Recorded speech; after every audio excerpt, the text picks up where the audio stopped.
প্রেমের কি স্বাদ যদি না থাকে কাটা।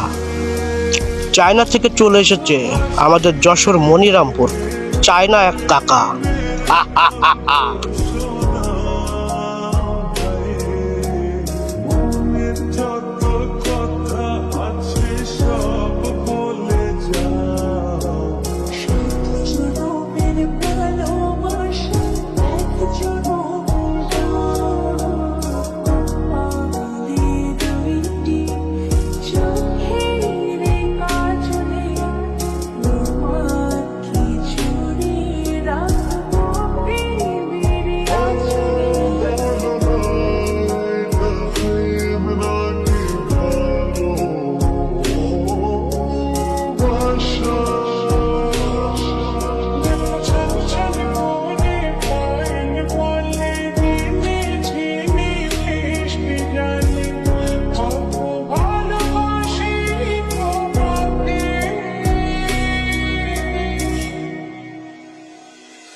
এখন আমরা করে এই যে ইংলিশ ট্রান্সলেশন করে আমরা বলেছি যে এখন এই বাড়িওয়ালারা তো এনাকে এখানে যেহেতু এনাদের আত্মীয় না।